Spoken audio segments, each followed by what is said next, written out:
Perfidious Albion is an anglophobic pejorative phrase used within the context of international relations and diplomacy to refer to alleged acts of diplomatic sleights, duplicity, treachery and hence infidelity by monarchs or governments of Britain in their pursuit of self-interest and the requirements of realpolitik, often as not employed by the loser in geopolitical affairs. Perfidia signifies one who does not keep his faith or word, while Albion is derived from an ancient Greek name for Great Britain. Origins and use: the use of the adjective perfidious to describe England has a long history. Instances have been found as far back as the 13th century. A very similar phrase was used in a sermon by 17th-century French bishop and theologian Jacques Bar. Copyright 9 Bossuet. The coinage of the phrase in its current form, however, is conventionally attributed to Augustin, Marquis of Xamen, as a Frenchman who wrote in a 1793 poem. In this context, Great Britain's perfidy was political. In the early days of the French Revolution, many in Great Britain had looked upon the revolution with mild favour, but following the overthrow and execution of Louis XVI, Britain had allied herself with the other monarchies of Europe against the revolution in France. This was seen by the revolutionaries in France as a perfidious betrayal. La perfide Albion became a stock expression in France in the 19th century, to the extent that the Goncourt brothers could refer to it as a well-known old saying. It was utilized by French journalists whenever there were tensions between France and Britain, for example during the competition for colonies in Africa, culminating in the Perfidia incident. The catchphrase was further popularized by its use in La Famille Fenouillarde, the first French comic strip, in which one of the characters fulminates against Perfidious Albion, which burnt Joan of Arc on the rock of St. Helena. In the German-speaking area, the term Das perfide Albion became increasingly frequent, especially during the German Empire against the backdrop of rising British-German tensions.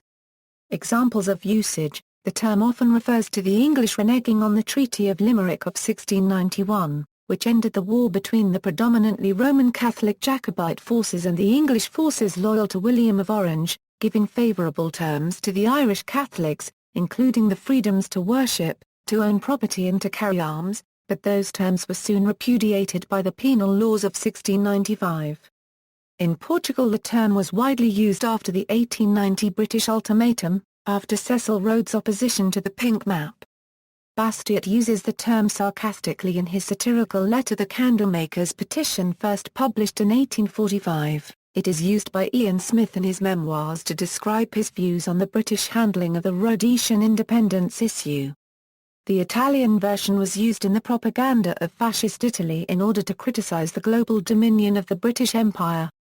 In 2012, Fabian Picardo, the Chief Minister of Gibraltar, used the phrase to describe the UK government's position on the UN Decolonisation Committee, saying the position of the United Kingdom is as usual so nuanced that it's difficult to see where they are on the spectrum, but look, that's what Britain's like and we all love being British. The father of Israeli novelist Amos Oz wrote pamphlets for the Irgun that attacked Perfidious Albion during the British rule in Palestine. Fascist Italy. The Italian term Perfida Albion was used by fascist powers in order to criticize the global dominion of the British Empire. Fascist propaganda depicted the British as ruthless colonialists who exploited foreign lands and peoples to feed extravagant lifestyle habits like eating 5 meals a day. The term was used frequently in Italian politics after the Second Italo-Abyssinian War, because despite having gained large colonial territories for herself, Britain approved of trade sanctions in the wake of Italian aggression against Ethiopia. The sanctions were depicted as an attempt to deny Italy its rightful colonial dominions, whilst at the same time Britain was trying to extend its own influence and authority. Cultural references: today the term is used in many contexts, and largely divorced from its historic origins. It is used in the Irish adaptation of the folk song Foggy Dew, about the Easter Rising of 1916, Oh the Night Fell Black and the Rifles Crack made Perfidious Albion real. It was used by Argentinians in the context of the football rivalry between the Argentine and English national teams. It is also often used in a humorous context, notably in France, Spain, Italy, Portugal and Romania. It appears in the Wilbur Smith novel The Angels Weep. See also, Anti-British sentiment, Anglophobia, references.